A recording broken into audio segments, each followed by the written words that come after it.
ছাত্রলীগকে নতুন করে কলুষিত করার কিছু নাই। ছাত্রলীগ তার নিজের কৃতকর্মেই কলুষিত। এইটা তো আসলে আমার জন্য অনেক বেশি লজ্জা, এবং আমি আসলে আপনাদের সামনে কথা বলতেছি অনেক বেশি লজ্জিত। আমাদের ম্যানার ডেভেলপমেন্ট যে কত জরুরি, আমরা আসলে জানি না প্রতিবাদের ভাষা কি, আমরা জানি না কোথায় কী আচরণ করতে হবে। এবং হুজুগ জাতির দেশ বাংলাদেশ, এটা নিয়ে আসলে যে নৃশংস দৃশ্য দেখলাম, শিক্ষার্থীরা পিটিয়ে হত্যা করছে, তাও আবার মাঝখানে একবার তাকে খাওয়ানো হয়েছে। এবং এইটা তো আসলে আমার জন্য অনেক বেশি লজ্জা, এবং আমি আসলে আপনাদের সামনে কথা বলতেছি অনেক বেশি লজ্জিত। এবং শুধু আমি না, এই বিশ্ববিদ্যালয়ের প্রত্যেকটা শিক্ষার্থী লজ্জিত, প্রত্যেকটি শিক্ষক লজ্জিত, এবং বিশ্ববিদ্যালয়ের প্রশাসন সবাই লজ্জিত। এবং এইরকম একটা বিষয় নিয়ে এই মুহূর্তে আপনাদেরকে ফেস করতে হবে, এইটা আসলে একটা লজ্জার ব্যাপার। এবং অনেকটা ক্ষোভ শিক্ষার্থী যারা এই কাজে সংশ্লিষ্ট ছিল, যে এটা কি আইন নিজের হাতে তুলে নেওয়া কি শিক্ষার্থীদের কাজ? এটা আপনাদের মাধ্যমে আমারও প্রশ্ন সকল শিক্ষার্থীদের কাছে যারা সীমা লঙ্ঘন করছে। সীমা লঙ্ঘনকারীকে আল্লাহ পছন্দ করেন না, কেউই পছন্দ করেন না। এই সীমা লঙ্ঘনকারীদের এটা কী ধরনের অবিচার, কী ধরনের একজন মানুষের মন কী ধরনের নির্মম হলে এই দৃশ্য দেখতে হয়, এটা আসলে এতটা লজ্জাজনক। আমি আসলে ভাষা হারাই ফেলতেছে এইটার ভিতর অনুভূতি প্রকাশ করতে গিয়ে। ছাত্রলীগকে নতুন করে কলুষিত করার কিছু নাই। ছাত্রলীগ তার নিজের কৃতকর্মেই কলুষিত। এখন এই মুহূর্তে যেটা প্রয়োজন সেটা হচ্ছে স্পেসিফিকলি অন্যায়কারীকে তাকে শনাক্ত করা, এবং সেই অন্যায়কারীকে অবশ্যই শাস্তির আওতায় আনতে হবে। অন্যায়কারীকে যদি শাস্তির আওতায় আমরা আনতে না পারি তাহলে কি লাভ?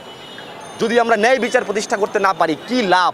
এই যে আপনারা মিডিয়া কর্মীরা সারা দিন ভর দেশের জন্য ছোটাছুটি করতেছেন, শিক্ষার্থীরা এই যে এত বড় গণ অভ্যুত্থান করলো, প্রত্যেকটা মানুষ আশায় বসে আছে কিসের জন্য? ন্যায় বিচারের জন্য। সেই ন্যায় বিচার যদি আমরা প্রতিষ্ঠা করতে না পারি, এখানে আমার মতে এই গণ অভ্যুত্থানের পরে অন্যায়কারী অন্যায়কারী। ছাত্রলীগ আওয়ামী লীগ নিজের কর্মকাণ্ডের জন্যই সমগ্র জাতির সামনে স্পষ্ট কলুষিত। এইটা আসলে এই দুঃখ কি বলে, আসলে আমাদের যে ম্যানার, আমাদের সমগ্র জাতিগতভাবে একদম গ্রাম থেকে শহর পর্যন্ত আমরা যারা জনসাধারণ মানুষ আছি, আমাদের ম্যানার ডেভেলপমেন্ট যে কত জরুরি, আমরা আসলে জানি না প্রতিবাদের ভাষা কি, আমরা জানি না কোথায় কী আচরণ করতে হবে। এবং হুজুগ জাতির দেশ বাংলাদেশ, এই যে একটা কথা আছে যে 10 জন মানুষ এক জায়গায় হলো, একটু আওয়াজ উঠলো মার্চ, এই যে আমরা সাথে সাথে গায়ে হাত তুলে ফেলি, এই প্রবলেমটা আমাদের রন্ধে রন্ধে ঢুকে গেছে। এই মুহূর্তে আমি শিক্ষার্থীদের এই যে সীমা লঙ্ঘন করার ব্যাপারটা নিয়ে অনেক বেশি চিন্তিত, লজ্জিত। এবং আমি বলতে চাই শিক্ষার্থীদের কাজটা কি?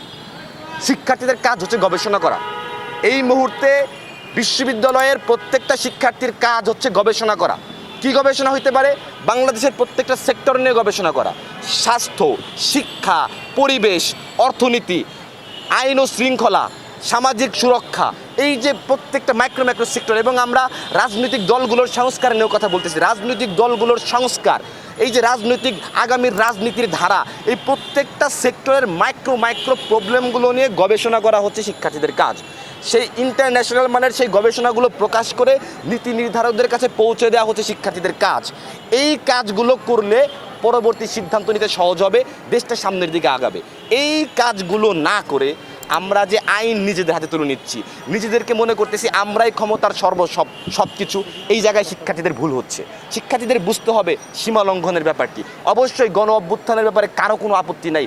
আমরা শিক্ষার্থীরা যে সাহসিকতার পরিচয় দিয়েছি, এটা শুধু বাংলাদেশ না, সমগ্র পৃথিবীতেই বাংলাদেশের শিক্ষার্থীরা সাহসিকতার প্রতীক হিসাবে এখন সমগ্র বিশ্ব আমাদের দিকে তাকিয়ে আছে। যেখানে গণ অভ্যুত্থানে সমগ্র বিশ্বের সমগ্র পৃথিবীর মানুষ বাংলাদেশের শিক্ষার্থীদেরকে ফলো করতেছে, সেইখানে গণ অভ্যুত্থানের পর শিক্ষার্থীদের কর্মকাণ্ড যদি গবেষণার বাইরে গিয়ে এইরকম অন্যায়ের সাথে জড়ায়া যায়, তাহলে সামগ্রিকভাবে শিক্ষার্থীরা বিশ্বের দরবারে প্রশ্নবিদ্ধ হয়। খুব ভালো হইতো যদি আমরা দেখতাম গণ অভ্যুত্থানের পর আমরা বিশ্ববিদ্যালয়ের শিক্ষার্থীরা সবাই মিলে গবেষণায় লিপ্ত হয়ে গেছি। বাংলাদেশের ছোটো ছোটো প্রবলেম নিয়ে গবেষণা করে সেই প্রবলেমগুলো নিয়ে আপনাদের সামনে সাক্ষাৎকার দিচ্ছি, সেই গবেষণাগুলো আপনাদের মিডিয়া কর্মী আপনাদের ভাইদের সামনে উপস্থাপন করতেছি। তাহলে সমগ্র পৃথিবীর মানুষও আমাদের এই কর্মকাণ্ড দেখলে আমাদের জন্য এটা অনেক সুন্দর হতো। এবং ঢাকা বিশ্ববিদ্যালয়ের সব পাবলিক বিশ্ববিদ্যালয়ের র্যাঙ্কিং নাই, এই র্যাঙ্কিংগুলো আমাদের ফিরিয়ে আনতে হবে। এইরকম সন্দেহজনকভাবে এইরকম কর্মকাণ্ড করলে র্যাঙ্কিং ফিরে আসা তো দূরের কথা, আমাদেরকে এখন বিশ্ববিদ্যালয় সারা বাংলাদেশের মানুষ ঘৃণা করা শুরু করেছে অলরেডি। গবেষণা ছাড়া আমাদের বাঁচার কোনো মুক্তি নেই।